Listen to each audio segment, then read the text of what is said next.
sala de aula é que se muda uma nação. Na sala de aula não há idade nem cor. Por isso aceite e respeite o meu professor. Boa tarde. Entre as várias definições da palavra resistência, encontra-se o seu significado como a capacidade de suportar ou tolerar algo. A ciência nos ensina que, se focarmos na capacidade física das pessoas, podemos entender a resistência como sendo a possibilidade de realizar um esforço durante um período temporal o mais extenso possível. Foi isso que aconteceu durante os 8 dias de ocupação da Assembleia Legislativa pelos professores e professoras. A resistência é um substantivo feminino, porém, no dicionário da luta, resistência se transforma em substantivo comum de 2 gêneros e pode ser grafada de várias maneiras. Pode ser escrita como noites desconfortáveis, dormidas sobre o chão frio. Resistência pode ser escrita com as vigílias ininterruptas. Resistência também pode ser escrita como mudança temporária de domicílio. Porque às vezes, tudo que a vida exige da gente é coragem. E isso não nos falta. A prova de que a luta era justa, a greve inevitável, a ocupação da Assembleia axial, foi o apoio recebido da sociedade, quando o governador Belivaldo Chagas, em uma só canetada, tentou acabar com a redução da carga horária, o triênio, e dificultar a incorporação de gratificações para a aposentadoria, direitos que foram conquistados através de muita luta.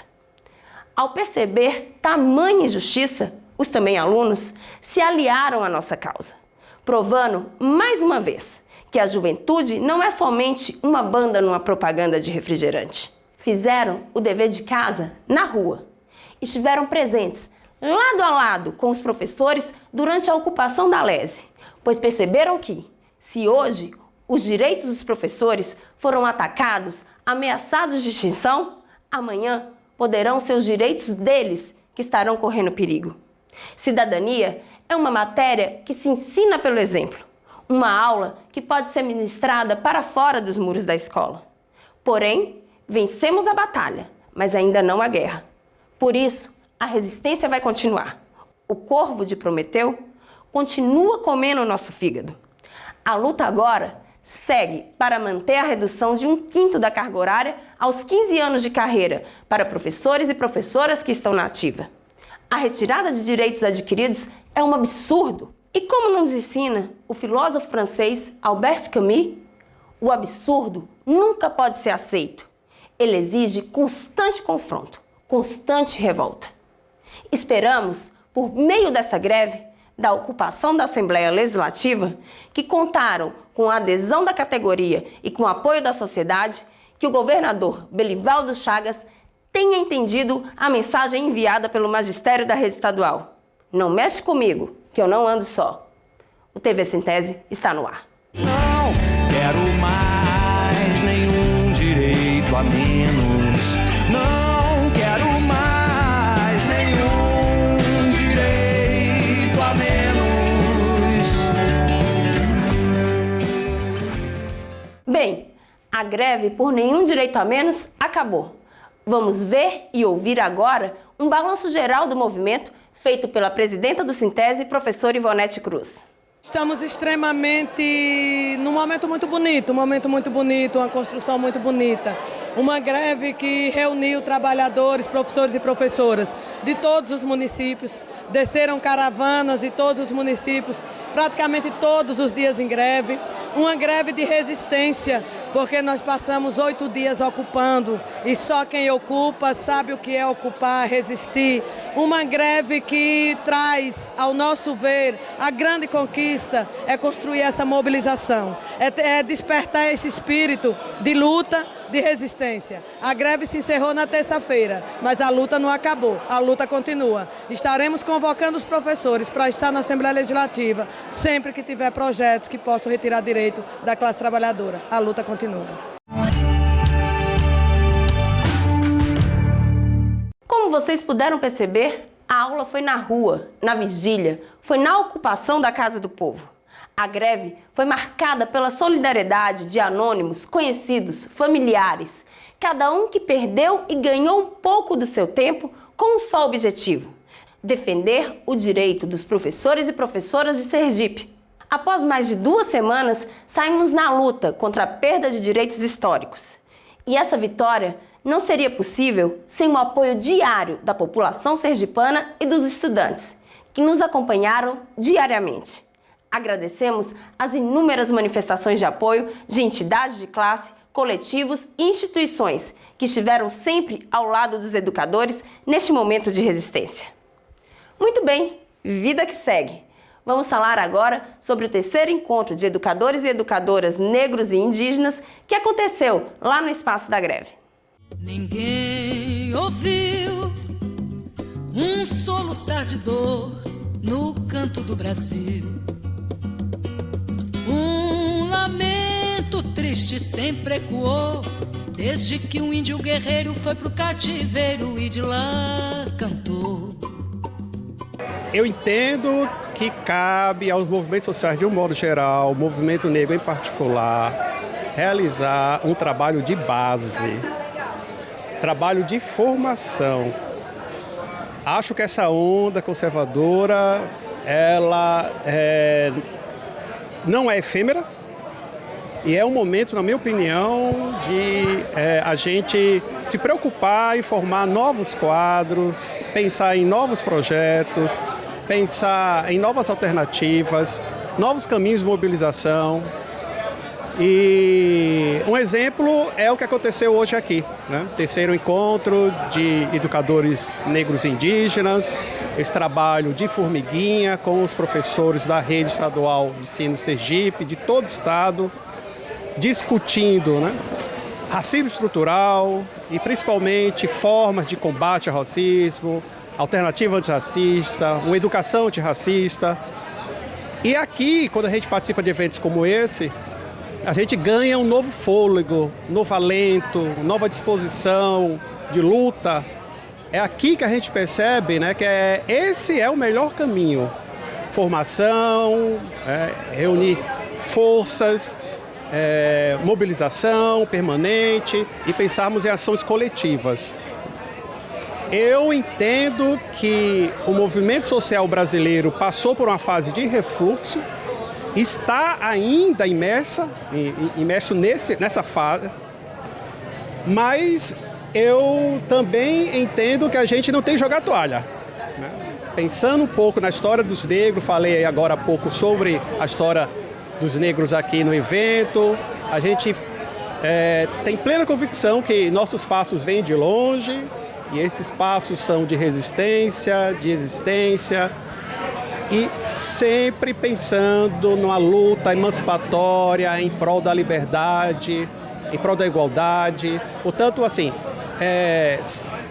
se não há, a meu ver, receitas nesse instante, porque eu entendo que é de reconstrução, eu sei que o caminho é esse, é o da luta, o da formação de base, o da mobilização e troca de ideias, diálogo e pensar em um outro projeto. Olha, nós temos a compreensão que esse momento que é importante para a sociedade, né? Porque a nossa reação ela só vem diante do confronto direto, do confronto não velado. E aí onde nós podemos acreditar o seguinte, que nós, primeiro, nós não somos minoria, nós somos maioria. E nessa compreensão, é só nós sentimos que nós somos. Esse governo que está aí, está enganado. Ele está achando que vai conseguir dominar a gente, e não vai. E não vai. O governo está aí com a GLO, né?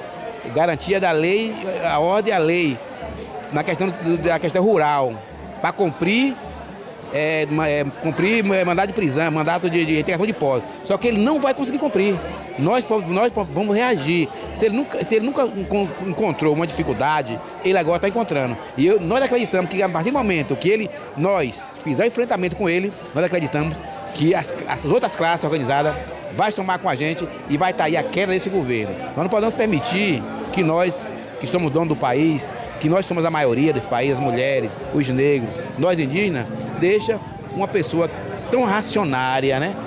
Do jeito que ele é, né? Tão preconceituoso, né, tão desrespeitoso, faça o que ele quer com a gente. Não vai fazer. Nós, Paulina, acreditamos nos nossos deuses da mata, nos nossos encantados, e nós temos a certeza absoluta que esse governo não termina o mandato dele. Não por causa do povo da política, mas por causa do povo da sociedade.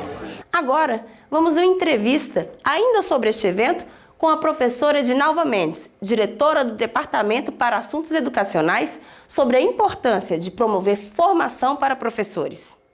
Muito importante, porque não é somente uma formação de luta exclusivamente dos projetos que estão sendo votados aí na LES, né? A gente aproveitou o espaço, já que a luta continua na rua, a formação também continuou na rua. Nada mais justo do que tirar o debate que seria realizado no auditório e trazer para onde a categoria já está ocupando. Então isso para a gente é primordial, levar a formação justamente para aqueles professores que estão aqui aguerridos, aguardando, lutando por seus direitos. E o debate que a gente travou aqui sobre o racismo estrutural nada mais é do que a busca também, a defesa pelos seus direitos também. Parabéns a todos os envolvidos nesse projeto belíssimo promovido pelo Sintese. E agora, fique com o nosso quadro O Direito é Seu. O direito é seu.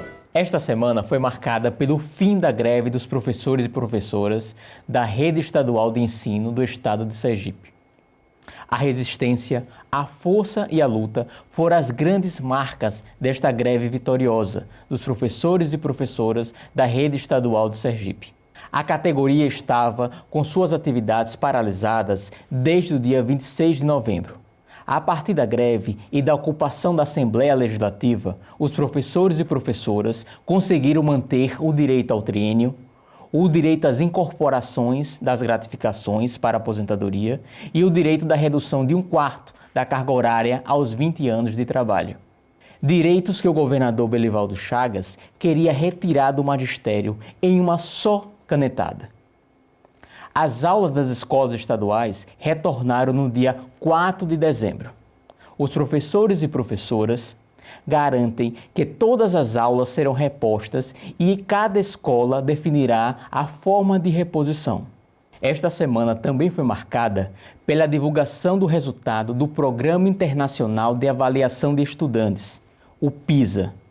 O PISA é uma avaliação mundial feita em dezenas de países, com provas de leitura, matemática e ciência, além de educação financeira, e um questionário com estudantes, professores, diretores de escolas e pais. O resultado é divulgado a cada 3 anos.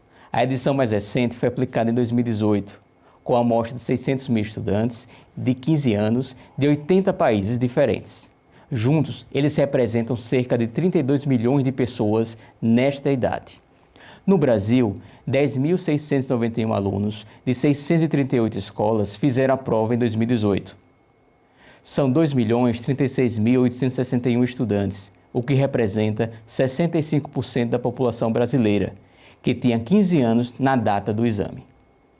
O Brasil participou de todas as edições do PISA, desde sua criação em 2000, mas continua muito abaixo da pontuação de países desenvolvidos. Os resultados obtidos pelo Brasil foram 413 em leitura, 384 em matemática e 404 em ciências. Esses valores são usados como referência de educação de qualidade pelo Brasil e demais países. Agora, em relação ao resultado do PISA, é importante observar o que afirmou o especialista em educação e coordenador geral da coalizão da Campanha Nacional pelo Direito à Educação, Daniel Cara.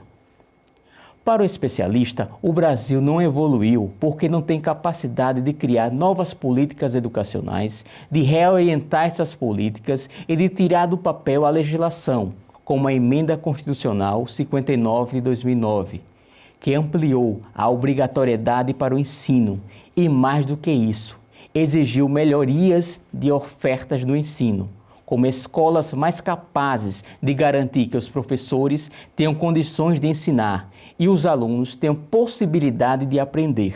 Além disso, o Brasil não tem cumprido a lei do piso do magistério e, principalmente, não tem cumprido o Plano Nacional de Educação, que era um roteiro, um instrumento de planejamento para que o Brasil avançasse em termos educacionais.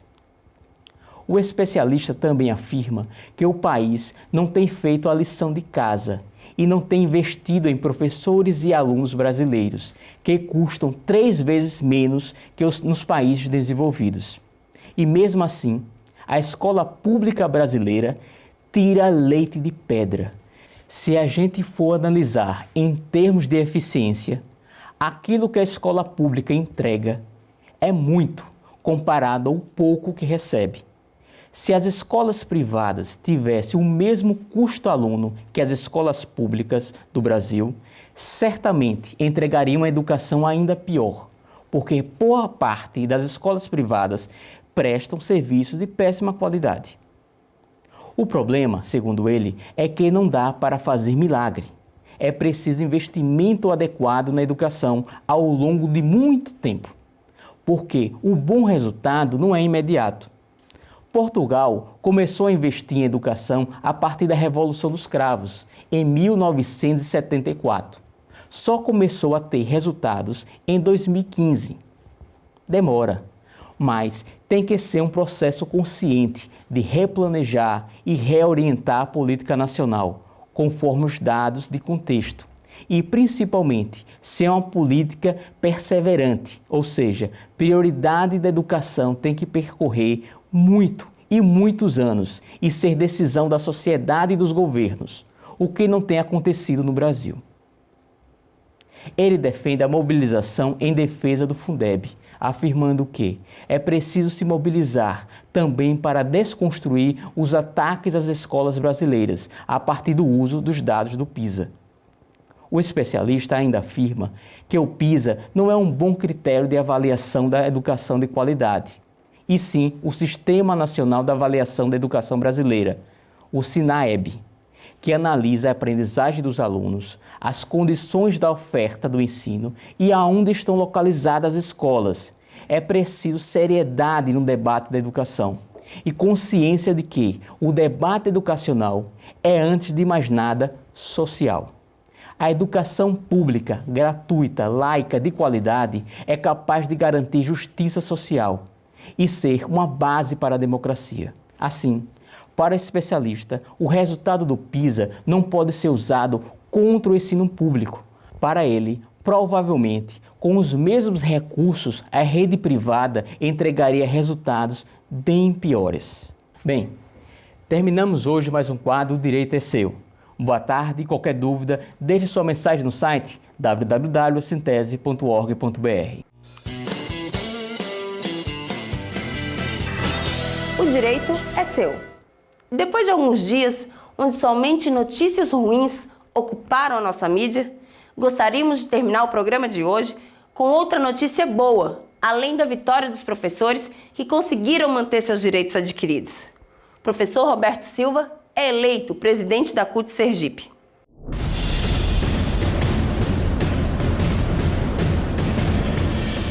O professor Roberto Silva foi eleito presidente da Central Única dos Trabalhadores em Sergipe, CUT-SE. A professora Ivônia Ferreira, ex-tesoureira da entidade e atualmente diretora de assuntos de bases municipais do Sintese, foi eleita vice-presidente da Central. Abre aspas.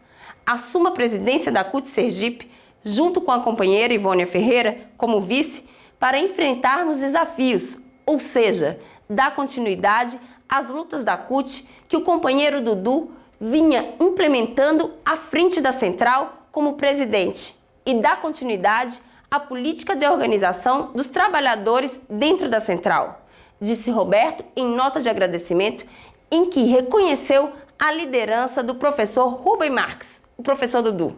Vai daqui, professor Roberto, o nosso parabéns. Nós, trabalhadores de Sergipe, desejamos muita felicidade nessa sua nova empreitada. E com essa notícia maravilhosa, nós terminamos o nosso TV Sintese de hoje. Para você, boa tarde e boa sorte. Na sala de aula é que se muda uma nação. Na sala de aula não há idade nem cor. Por isso isso aceite, respeite o meu professor.